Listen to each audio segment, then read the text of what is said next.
I particularly like the scene where she comes in through the window and they're actually in bed together, which is it's clearly a very emotionally charged scene, but the lighting on both of them makes them, it gives them equal paleness, and so it's kind of just a real merging of the two. Yeah. You know, I mean, another thing that helps very much, and that is casting, I would say. I mean, you know, these two kids, they both somehow were made out of porcelain, you know. It's like they both had a very, very, very nice skin and a very sort of paleness from themselves. And sometimes it was like they were illuminating in the dark, you know. You can almost not light them and they still would look very interesting, you know. I mean, I don't think that hard lighting would have worked so good on them, you know.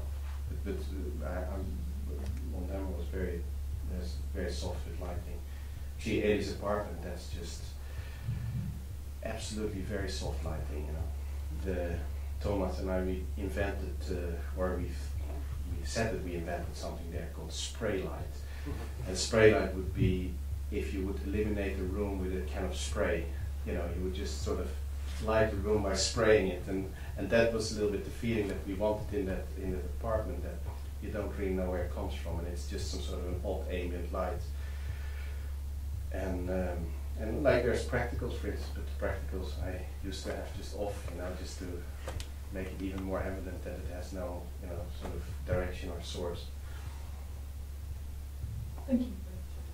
So talking of poor old Junior, who went through the mill. I mean, how did you like or film those effects with the cats attacking her and setting her on fire? And, yeah, I mean, the cats is a story, a separate story in itself. I mean, we really wanted to do cats differently, but we had a studio and we had a very experienced. We thought we had a very experienced cat trainer that had been training cats for like a couple of months in advance. The moment we got to the set and released the cats were all gone. The woman was just running around in panic, and you know, we started trying, and we found out all the cats, they were sort of stuck into a couch, you know, and they were completely apathic. They didn't want to do anything. And then when we took them out, they just disappeared. So, and then when we had one, we tried everything with a little water spray or sound, but nothing worked out. So at the end of the day, it was like, this is not going to work. Okay, now we have to really do it in post. So you know, so it's then the next day we shot everything, you know, as if we would do the cat CGI, but it was really not something that we wanted from the beginning. We wanted to do those things much more for real, and I don't know, but the cats were not very cooperative, and neither was the cat woman. So, yeah. So one other thing as well, I noticed whilst researching for tonight, looking on your IMDb page, list of other credits, it has stills photographer at the right one in. So did you do all the stills yourself, or did they have another photographer? Yeah. How did you find the time for that? No, but I mean, it's you know, it's just that, you know, it's quite an intimate set, you know, and to have yet one extra person there, you know, just sort of being another element that can disturb, and sort of being in between just doesn't seem like a good thing. And then the producer wanted to save some money, I guess, you know, and then I did stills, but I could have done, if I would have been a stills photographer, I would have done many more stills than I actually did. But still, I did catch some very intimate moments that you wouldn't necessarily catch when you're a stills photographer. Right. Yeah. So, any more questions? One in the middle there. So it's not very, hello Hoyte. Ah, yes. It's not a sort of lighting-y question, but it's more about the actors. And how do you form a bond with the actors? You mean me as a photographer? Yeah, because it's very important, obviously, for the actors to really trust the DP. How do you go about forming your own bond with them and getting them to trust you? Oh, that's, I mean,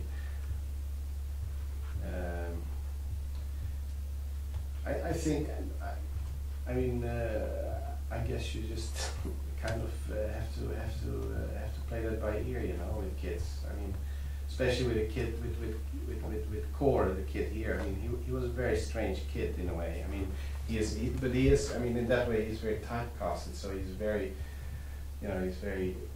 He was very apathic and you know, he was not so easy. But I guess, you know, that you know, you spend time with each other, and also you are very close to each other. Also physically, when you shoot, for instance, a 35mm camera at an extreme close-up, then you're like there, you know. It's and in a way,